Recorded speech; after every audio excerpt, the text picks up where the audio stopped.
So what do we know about reincarnation? Bhagavad-Gita says, just as a man casting off worn out garments puts on new ones, so the embodied casting off worn out bodies enters new ones. So the embodied here is referring to your inner personality. When you talk about yourself, if someone says, who are you? You look at your inner personality and you describe that. So your inner personality uses as a vehicle to get around the place this physical body, the thing that you see in the mirror.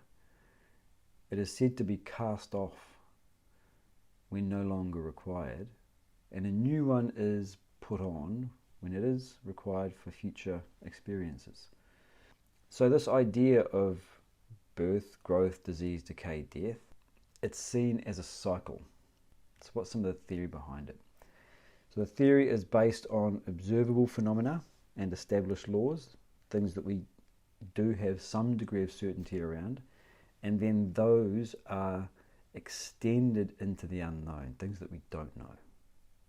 The first of the ideas that we are already familiar with, that we bring into the theory, is that mass and energy cannot be created or destroyed. Take an example.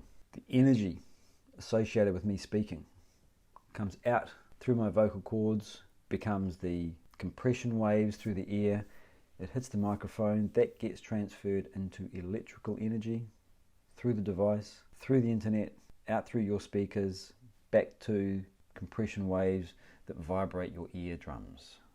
Okay, so there's been a transfer of energy. So no energy or mass is ever destroyed, it simply changes its form. So in that regard, we consider the potential energies of the causal body. What do we mean by that? So you may be familiar with this idea. Gross body is the thing you see in the mirror. Subtle body refers to your mind and your intellect, your thoughts, your feelings. Your causal body refers to what we know as vasanas, and it refers to the dormant tendencies of your personality. So you may have an interest in soccer. You have an interest in soccer, but while you're here listening to this lecture on reincarnation, you're not having any thoughts about soccer, you're not having any desires for it, no feelings around it, no actions or behaviors directed towards it. It's completely dormant in your personality, and yet you know that I do have a vasana, an interest, a potential energy towards soccer. It's just not being expressed. When you're in deep sleep, all of your vasanas, all of your potential energies are at their zero state. Nothing is being expressed. There's no thoughts, desires or actions of any form. So then if we think about it that way, the vasana holds this potential energy. In the same way that you have a battery, there's no movement, there's no light, there's no heat, there's no sound, nothing is expressing, but you know that there is potential energy in that battery. All you have to do is attach a device, and what happens? The energy is transformed into movement, heat, light, sound. So this is the first of the laws, that we have this storehouse of energy. It doesn't get created or destroyed, it gets transformed. Second principle that we can observe, that we know, is that desires determine our environments. And those environments are conducive for the reduction or the exhaustion of that feeling of desire that we have. A simple example. You wake up and you're in your home.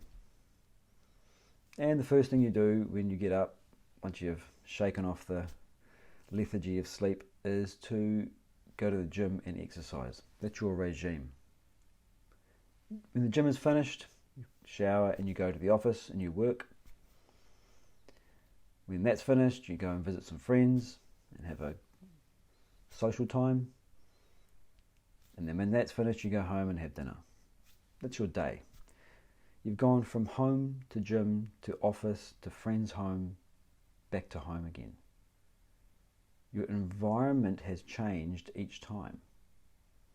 And the question is, what was the cause of that environmental change? Okay, so we're saying it's desire. Why did you go to the gym? I have a desire for physical fitness, etc.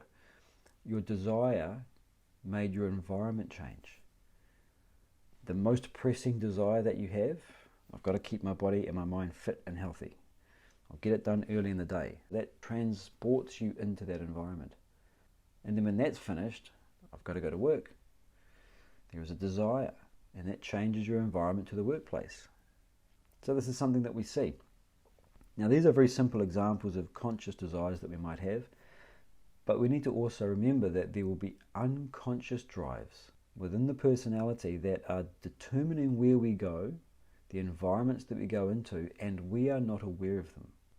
Unconscious drives also choosing our environment for us. So that's the second aspect. Third principle is that at death, desires remain in the personality. We see people dying with desires for their offspring, regrets, which simply means a desire that was unfulfilled, and we see that at birth we are born with certain inclinations. We're not born as a blank slate. Our genetics, if you like, brings with us certain inclinations, certain desires. One child gravitates towards music, another one gravitates towards blocks and engineering. Same parents, same household, very different base inclinations. So at death, desires remain, and at birth, desires are present. The questions we can ask is, those desires at death, where do they go? If we accept this idea that energy is not simply destroyed, then where does it go? At birth, desires are present. Where did they come from? So the theory of reincarnation balances the books, so that the desires at death become the cause for the next birth. Desires carry over into a new incarnation. And this word incarnation means the physical embodiment that you are born into, gross body, as well as the larger environment that you're born into. So those together, body plus environment, will be conducive for the expression of the desires that were left at the point of death. Most conducive for their expression, for their exhaustion. So they are the most pressing ones, and they lead to the personality and environment that you find yourself in.